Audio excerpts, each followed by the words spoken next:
I have questions. Hey everybody, I'm Beebs Kelley, and I was getting all ready to film this Friday's fashion edition, which include that green cape dress she wore, Meghan Markle that is, the gold dress she just wore, but then all this news came out about a car chase in New York City. So I thought I would pop on and make a little bonus video just to chat a little bit about that.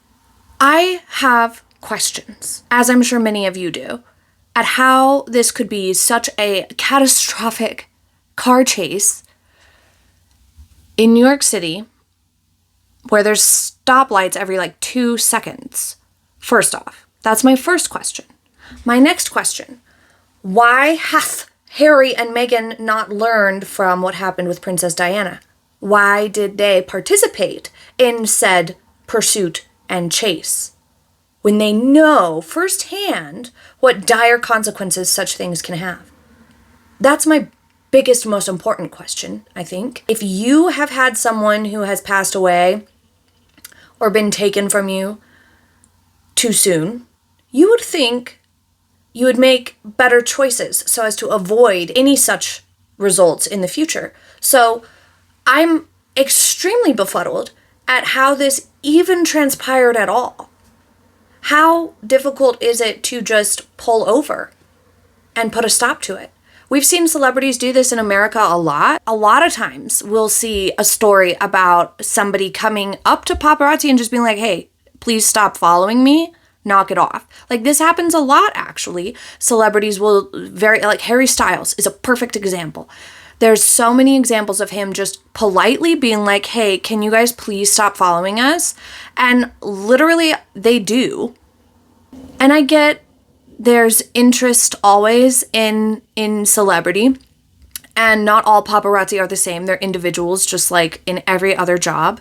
So some of them might make poor choices. But what really shocks me is how Harry and Meghan handled this from the information that we know right now. Obviously, there's going to be updates to this story, and maybe I'll cover it again sometime, maybe I won't. I don't know. I don't exclusively talk about Harry and Meghan on my channel, but we do occasionally talk about them and their gossip. It's really shocking to me that Harry clearly hasn't learned much from what happened to his mother if he's willing to engage in a chase of any kind. A good human being who cares about these things changing and stopping would pull the car over. Some security detail they have, by the way, who's like, yeah, we're gonna go ahead and be in a chase now.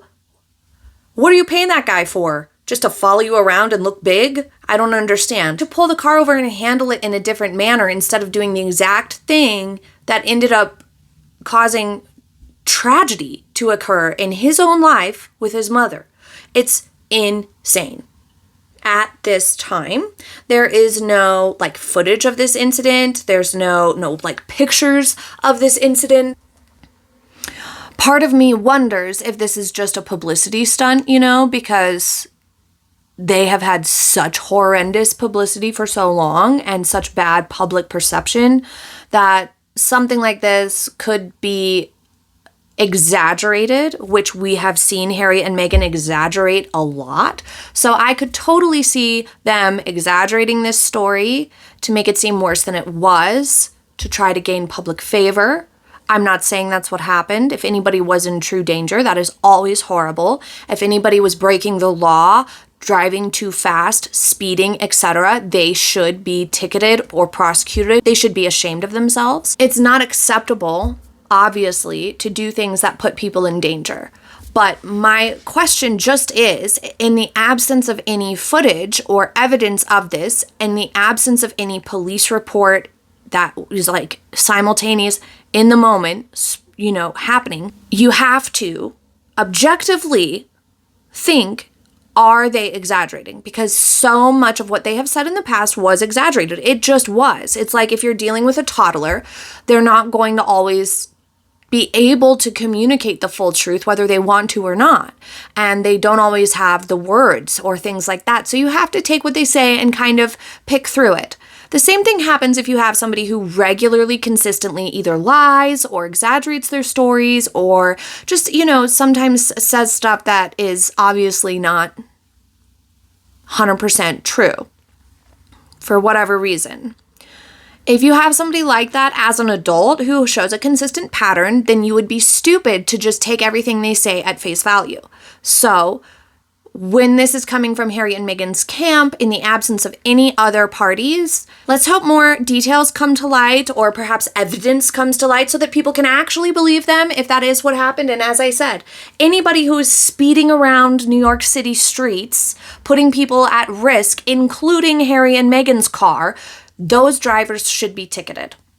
And Harry and Meghan should never, ever allow their paid security or their drivers to speed around in a chase. How insane. Sorry. That's all I have to say about it at this time, because there's nothing else out about this at this time.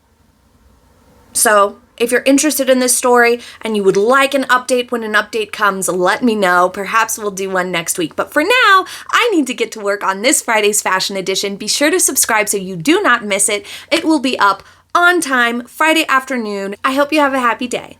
Bye!